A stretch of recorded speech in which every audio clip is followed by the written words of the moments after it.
Do you know that the average human brain is roughly 1,200 cubic centimeters, which is significantly larger than the brains of most mammals? Or did you know that there are roughly 100 billion neurons in our brains? Or that when we're at rest, we use our 25% of our energy sources are dedicated to the brain. My name is Adam Carter, and I'm obsessed with brains. So just a little bit about me. I'm currently in Teachers College at Brock University, where I'm studying to become either a phys ed or French teacher. And I've always had questions about how we learn, and that's one of the things that made me want to become a teacher in the first place. And more specifically, how we learn languages as it relates to French, and how we learn motor skills. So I always wanted to know, where does all this learning take place? And the short answer to that question is the brain, or the hub of the central nervous system. So over the past 5 or 6 weeks, I've been trying to answer the question, how does the brain work? To kind of learn a little bit more about how I can be a better teacher, or use this to be a better teacher. And the answer to this question was kind of surprising. Well, not surprising, but it wasn't a simple answer. Because the brain is very complicated, and it's not something you can learn about in a short period of time. Especially when it comes to things like learning a language or learning a motor skill. Because things like this are really complex. And just learning a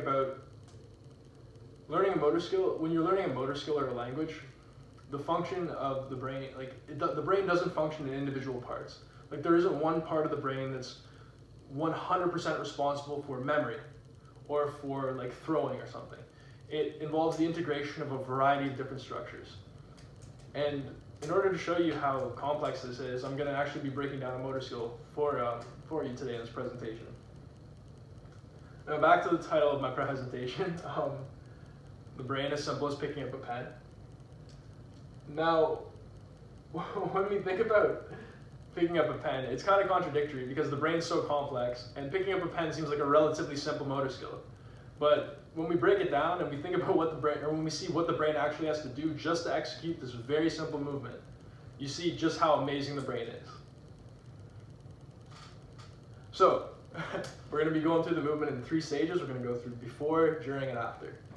So the very first stage, we have the before stage. So in order to figure out where the pen is, if I'm picking up the pen with my right hand, in order to figure out where the pen is, I have to see the pen. And this involves processing afferent information, so that means going away from the periphery into the central nervous system.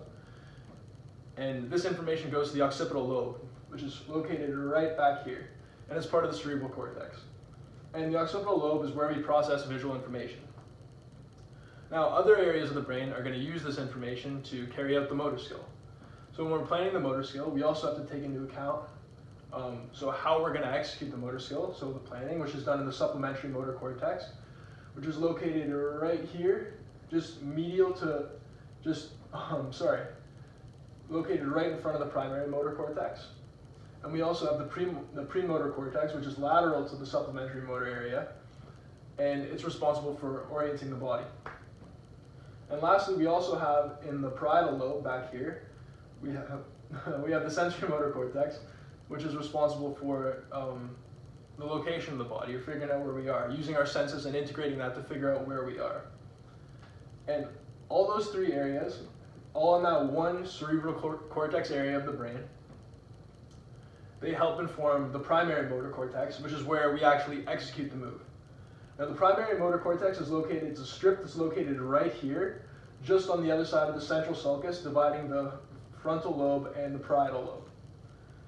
Now, as I said before, we're picking up this pen with our right hand. And if we're picking up the pen with our right hand, that means that this movement takes place on the left side, the left hemisphere of the brain. So the primary motor cortex spans both sides of the brain, but since it's a right-handed movement, once again, all right-handed movements take place on the left side of the brain. And the primary motor cortex is also organized by body part, or by different area. So, without getting into too much detail about why this is, so the arm and the hand are actually located right about here. So they're kind of medial compared to the lateral area. So it would be, once again, just in front of the central sulcus, just like in the medial area of the primary motor cortex on the left hemisphere of the brain. Now, so we get to the action, or the during phase, which is when we're actually making that movement. So the primary motor cortex is sent efferent information, which means away from the central nervous system, out to the arms and hand, and we're reaching towards the pen. Now, while this action is happening, a small area in the back of our brain called the cerebellum is making modifications. And what the cerebellum does, it makes sure that we execute the motor plan, or the motor task according to the plan. So it does this by making sure we don't overreach. It makes sure it uses previous information and integrates that to make sure that what we're doing is consistent with what we've done before. We also have the somatosensory cortex. So this is when we actually pick up the pen and we're grasping it, and it tells us how the pen feels, So the afferent information travels back from our hand up to our central nervous system, telling the cerebellum to make what adjustments to make, making sure we don't crush the pen, and telling us information about how the pen feels, is there rubber on it, is it made of plastic, information like that. And to go back to our diagram, so if the central sulcus dividing the frontal lobe and the parietal lobe is right here once again, the somatosensory cortex is located just behind the central sulcus in the parietal lobe. And once again, that's where afferent sensory information goes. And this right here, if I didn't say before, is the cerebellum. So that's what does the parameters of the movement.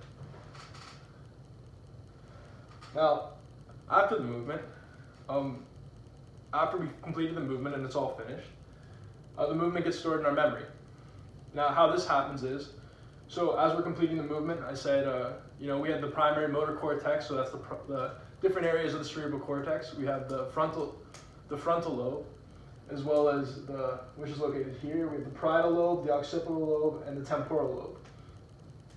So the way we experience memory is that we get afferent information about all the different areas of the brain. So the frontal lobe would be the motor information that we processed in the movement. The parietal lobe would process the sensory information, as we said before, so we remember that. And in this particular movement, we had the occipital, so it would be the visual information would be back here. And if the movement was significant, and so once all that information is processed, it goes to the hypothalamus, which is this red colored area right in here. And if the movement is significant, what ends up happening is it makes an imprint, and the hypothalamus transfers this information back into the cortex so it can be transferred into long-term memory in case we need it again. And that cortex area is what the cerebellum accesses when it's assessing the parameters of a particular movement. Now, since picking up a pen is a procedural task, it falls into procedural memory, which is primarily the responsibility of the basal ganglia and cerebellum. And basically what the procedural memory asks is how we do something, whereas declarative memory asks what we do. So that's how memories are formed, basically. Now, I know I didn't go over that I went over that in some detail, and I might have gone over it a little quick, but it's hard to simplify these things. And I'm sure I could have gone over it in a lot more detail, and I've only been learning about this for the past 6 weeks. So, there you go. Now, what do we learn from all this?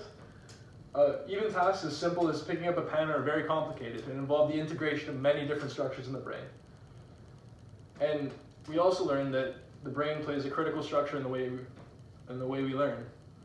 And it may seem pretty obvious, but it is important to understand how the brain works.